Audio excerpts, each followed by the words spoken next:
নমস্কাৰ প্ৰিয় বন্ধু বান্ধৱীসকল, আপুনি হয়তো শেৱালি ফুলৰ গছ চিনি পায়। শেৱালি ফুলৰ এনে 7টা ক্ষমতা আছে যিকেইটা জানিলে আপুনি আচৰিত মানিব। শেৱালি ফুলে আপোনাক সদায় অভাৱী কৰি ৰাখিব পাৰে বা শেৱালি ফুলে আপোনাক সকলো ক্ষেত্ৰতে উন্নতি আনি দিব পাৰে। যদি সপ্তাহৰ এটা বিশেষ বাৰত শেৱালি ফুলৰ এডাল শিপা আনি এটা সৰু কাম কৰি আপোনাৰ লগত ৰাখিব পাৰে, তেনে শত্ৰু দমন কৰি ৰাখিব আপোনাৰ। বিশেষকৈ সেই শিপাডালে আপোনাৰ প্ৰতি মানুহক আকৰ্ষিত কৰিব। যেতিয়া আপোনাৰ ওচৰত সেই শিপাডাল থাকিব তেতিয়া মানুহে আপোনাক ভাল পাবলৈ ল'ব। আপোনাৰ শত্ৰু মিত্ৰ সকলোৱে আপোনাক মানি চলিব, আপোনাৰ কথামতে উঠা বহা কৰি চলিব। যিমান ডাঙৰ শত্ৰুৱেই নহওক কিয় আপোনাক দেখিলে তেওঁ আপোনাৰ প্ৰতি আকৰ্ষিত হৈ পৰিব। শেৱালি অকল ফুলেই নহয়, শেৱালি হৈছে দৈৱ শক্তিৰে ভৰপূৰ এজোপা গছ। সেয়েহে শেৱালি ফুল কেতিয়াও অসুচি নহয়। একমাত্ৰ শেৱালি ফুলেই হৈছে এনে এবিধ ফুল যি ফুল সৰি পৰাৰ পিছতো অৰ্থাৎ মাটিত পৰাৰ পাছতো তাৰ ক্ষমতা নকমে। সেয়েহে সৰা শেৱালিয়ে পূজা পাৰ্বণ যাগ যজ্ঞ কৰা হয় বা যাগ যজ্ঞত সৰা শেৱালি ব্যৱহাৰ কৰা হয়। ঘৰৰ এটা বিশেষ দিশত যদি শেৱালি ফুলৰ গছ থাকে তেনে সেইখন ঘৰৰ উন্নতি কেতিয়াও নহয়। সেইখন ঘৰত অভাৱ অনাটন দুখ যান্ত্ৰণা থাকিবই। ইয়াৰ বিপৰীতে যদি শেৱালি ফুল ঘৰৰ এটা বিশেষ স্থানত অৰ্থাৎ চৌহদৰ এটা বিশেষ স্থানত ৰুব পৰা হয়, সেই শেৱালি যদি সতেজ হৈ থাকে তেনে আপোনাৰ সৌভাগ্যত কোনেও বাধা দি ৰাখিব নোৱাৰে। স্বয়ং মাতা লক্ষ্মীৰ কৃপাত সেইখন ঘৰলৈ ক'ৰ পৰা কেনেকৈ ধন টকা পইচা আহে, অভাৱ অনাটন কেনেকৈ দূৰ হয় সেই কথা একেবাৰে আচৰিত হৈ পৰে। আয়ুৰ্বেদ শাস্ত্ৰমতে শেৱালি গছ যদি ঘৰৰ সঠিক স্থানত থাকে ৰোগ ব্যাধি হোৱাটো দূৰৰে কথা, অপশক্তি তন্ত্ৰমন্ত্ৰৰ প্ৰভাৱ নজৰ দোষ আদিয়েও একো অপকাৰ কৰিব নোৱাৰে। সেয়েহে শেৱালি গছ বহুতৰ ঘৰৰ পদূলিমুখত থাকে। যিসকলে শেৱালি গছৰ অলৌকিক শক্তিৰ বিষয়ে জানে তেওঁলোকে নিজৰ ঘৰৰ চৌহদৰ ভিতৰত এজোপা শেৱালি গছ কষ্ট কৰি হ'লেও ৰোপণ কৰি সজীৱ কৰি ৰাখে। শেৱালি হৈছে দেৱলোকৰ গছ আৰু দেৱী শক্তিৰ দ্বাৰা সৃষ্টি হোৱা বৃক্ষ। সেয়েহে এই গছৰ ফুল কেতিয়াও বাহিৰ নহয় বা চোৱা নালাগে। এই শেৱালি ফুল সকলো মানুহৰ ঘৰত নহয় আৰু সকলো মানুহৰ হাতেৰে নহয়। প্ৰতিখন ঘৰতেই পদূলিমুখত এজোপা শেৱালি ফুল ৰোপণ কৰাৰ কথা ভাবে, হয়তো চিন্তা কৰে বহুতে। কিন্তু ৰোপণ কৰে যদিও প্ৰতিঘৰ মানুহতে শেৱালি গছ উঠাব নোৱাৰে। শেৱালি গছ নহয় আৰু হ'লেও বেছিদিন জীয়াই নাথাকে, মৰি যায়। যিজন ব্যক্তিৰ হাতেৰে শেৱালি ফুলৰ গছ হয় বা যিখন ঘৰৰ চৌহদত শেৱালি গছ হয় তেওঁলোক প্ৰকৃততে একোজন ভাগ্যৱান ব্যক্তি, যাৰ ওচৰত দেৱী শক্তিৰ কৃপা থাকে, যাৰ প্ৰতি মাতা লক্ষ্মীৰ বিশেষ কৃপা থাকে, তাৰ ওচৰতহে শেৱালি গছ হয়। আজিৰ ভিডিঅ'ত আমি আপোনাক জনাম শেৱালি গছৰ শিপা সপ্তাহৰ কোনটো বাৰত আনি কি কাম কৰি নিজৰ লগত ৰাখিব পাৰিলে লক্ষ্মী দেৱীৰ কৃপা পৰে আৰু দেৱী শক্তিৰ কৃপাত শত্ৰু বশ হৈ থাকে। সেই শিপাডালৰ যোগেদি কেনেকৈ শত্ৰু মিত্ৰ সকলোকে বশ কৰি ৰাখিব পাৰি, শেৱালি ফুলৰ গছেৰে কি কি ৰোগ নিৰাময় কৰিব পাৰি, লগতে ঘৰৰ কোন দিশত শেৱালি ফুল ভুলতো ৰাখিব নালাগে যাৰ ফলত ঘৰখনলৈ চৰম দৰিদ্ৰতা অহাৰ লগতে সঘনাই অপায় অমংগল বিপদ বিঘিনি দুৰ্ঘটনাৰ সন্মুখীন হ'বলগীয়া হয়।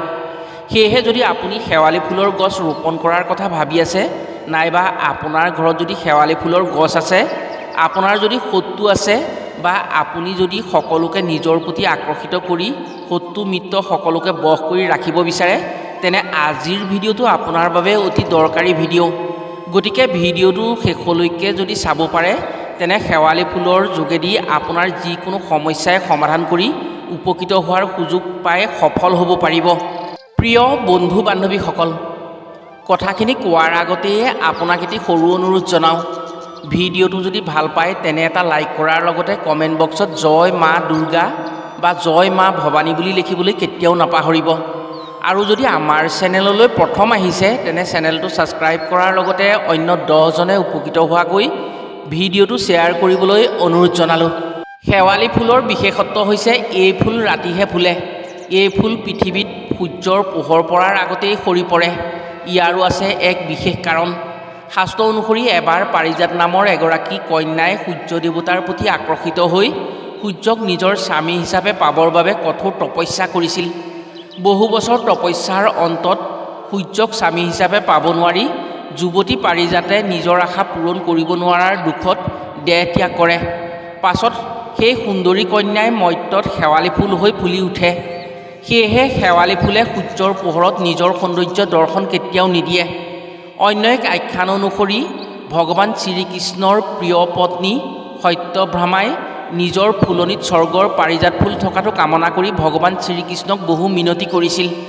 সেইবাবে নিজৰ পত্নীৰ মন সন্তুষ্ট কৰিবলৈ ভগৱান শ্ৰীকৃষ্ণই স্বৰ্গৰ পৰা পাৰিজাত ফুল আনি পত্নী সত্যভামাৰ ফুলনিত ৰোপণ কৰিছিল। সেই কথা স্বৰ্গৰাজ ইন্দ্ৰই জানিব পাৰি ক্ৰোধিত হৈছিল আৰু পাৰিজাত ফুলে স্বৰ্গ এৰি মৰ্ত্যলৈ যোৱাৰ বাবে পাৰিজাত ফুলক অভিশাপ দি কৈছিল, যি পাৰিজাত ফুল স্বৰ্গৰ নন্দনকাননৰ ক্ষমতাশালী আৰু সৌন্দৰ্যৰ প্ৰতীক, মৰ্ত্যত সত্যভামাৰ ফুলনিত যেন সেই সৌন্দৰ্যতা আৰু ক্ষমতা ম্লান পায়। সেই পাৰিজাতেই হৈছে শেৱালি। সেয়েহে শেৱালি ফুলৰ ক্ষমতা আৰু পবিত্ৰতা অন্য ফুলতকৈ বহু বেছি। এই ফুল দেৱী শক্তি তথা আদি মাতাৰ অতি প্ৰিয়। সেয়েহে এই ফুলে দেৱী মাতাক পূজা কৰিলে সোনকালে দেৱী মাতা সন্তুষ্ট হয়। শাস্ত্ৰ অনুসৰি যাৰ ঘৰৰ চৌহদৰ পূব দিশত পদূলিমুখত শেৱালি ফুল থাকে, সেইখন ঘৰত অত্যন্ত পবিত্ৰতা থাকে। সেইখন ঘৰত মাতা শক্তিৰ কৃপাতেই ক্ষমতাশালী হয়। যিখন ঘৰৰ উত্তৰ পূব দিশত শেৱালি ফুলৰ গছ থাকে, সেইখন ঘৰে লক্ষ্মী দেৱীৰ পূজা নকৰাকৈয়ে মাতা লক্ষ্মীৰ বিশেষ কৃপা লাভ কৰিব পাৰে। সেইখন ঘৰত অভাৱ অনাটন কেতিয়াও নহয়। যি বাটেৰে ধন টকা পইচা আহে, সেই বাটেৰে কেতিয়াও সকলো ধন টকা পইচা ঘৰৰ পৰা ওলাই নাযায়। পূব দিশত শেৱালিয়ে শত্ৰু শূন্য কৰে। যিখন ঘৰৰ পূব দিশত শেৱালি ফুল থাকে, সেইখন ঘৰৰ শত্ৰু শূন্য হৈ থাকে। শত্ৰু অপশক্তি বিপদ বিঘিনি দূৰ কৰি মাতাৰ কৃপাত সেইখন ঘৰত বিপদ বিঘিনি ৰোগ ব্যাধি কম হয়। যিখন ঘৰৰ দক্ষিণ পূবত শেৱালি ফুলৰ গছ থাকে, সেইখন ঘৰৰ সতি সন্ততি গুণী জ্ঞানী আৰু বিদ্বান হয়। সেয়েহে বহু লোকে শেৱালি ফুলৰ গছ দক্ষিণ পূবত ৰোপণ কৰে, যাতে ঘৰৰ সদস্যসকল গুণী জ্ঞানী ধৈৰ্যশীল হয়। ঘৰৰ পশ্চিম দিশত যদি শেৱালি ফুলৰ গছ থাকে, তেনে অৰ্থনৈতিক ক্ষেত্ৰত বিশেষ প্ৰভাৱ পৰে। উপাৰ্জন চাই ব্যয়বহুল সমস্যাই ঘৰলৈ দৰিদ্ৰতাক আমন্ত্ৰণ কৰে। সেইখন ঘৰত ধনৰ খুটি থৰক বৰক হয়। অহা যোৱা বাট সমপৰ্যায় হয়। সাঁচতীয়া ধনৰ অভাৱত ধাৰ ঋণৰ বোজা বাঢ়ে। যিখন ঘৰৰ দক্ষিণ দিশত শেৱালি ফুলৰ গছ থাকে, সেইখন ঘৰত ৰোগ ব্যাধিয়ে হেঁচা দিব নোৱাৰে। সেইখন ঘৰত সা সম্পদৰ আহযাহ বাঢ়ে। নিৰোগী শৰীৰ লৈ সেইখন ঘৰৰ গৰাকীয়ে সুখী হ'ব পাৰে। যিখন ঘৰৰ দক্ষিণ পশ্চিমত শেৱালি ফুলৰ গছ থাকে, সেইখন ঘৰত বিপদ বিঘিনিয়ে লগ নেৰা হয়। অপায় অমংগল দুৰ্ঘটনা বিপদ বিঘিনিৰ পৰাৰ ভয় বেছি থাকে। সেয়েহে শেৱালি ফুলৰ গছ ভুলতো ঘৰৰ দক্ষিণ পশ্চিমত ৰুব নালাগে। আয়ুৰ্বেদৰ মতে শেৱালি হৈছে সৰ্বগুণী সৰ্ব ৰোগ নাশিনী বৃক্ষ। পুৱাৰ শেৱালিৰ গুণ যিজনে লয়, তেওঁৰ শৰীৰত ৰোগ ব্যাধি কেতিয়াও নহয়।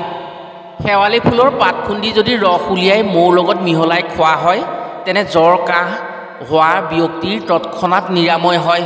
শেৱালি ফুলৰ পাত শুকুৱাই গুড়ি কৰি যদি গৰম পানীৰ লগত নিয়মিত খাব পৰা হয়, তেনে বছৰ জোৰা শুকান কাহো 3 দিনতে ভাল হয়। শেৱালি ফুলৰ পাতৰ ৰস সেৱনে তেজ পৰিষ্কাৰ কৰে।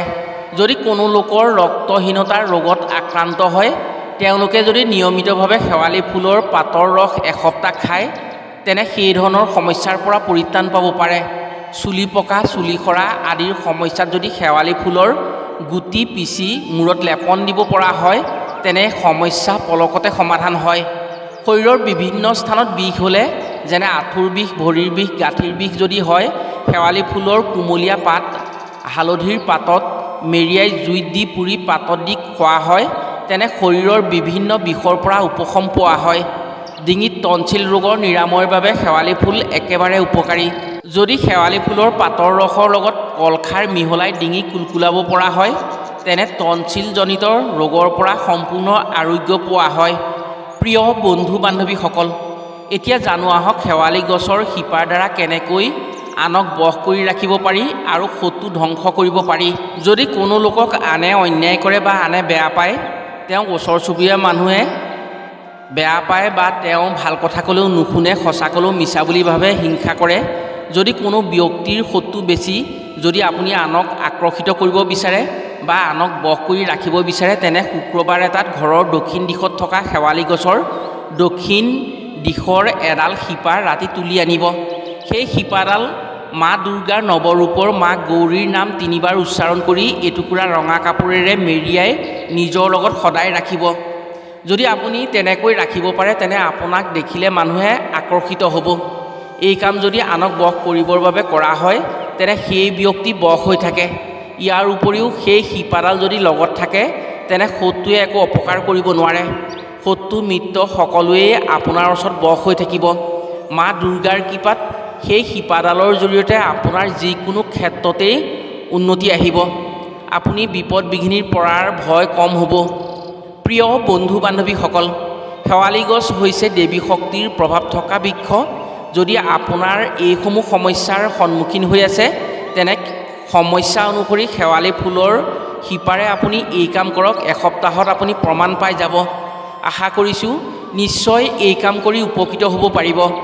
আজিলৈ ভিডিঅ'টো ইমানতে সামৰিছোঁ। পুনৰ অন্য এটি ভিডিঅ'ৰ জৰিয়তে লগ পোৱাৰ আশাৰে আজিলৈ আহোঁ। সকলো ভালে থাকক, সুস্থ থাকক। ধন্যবাদ।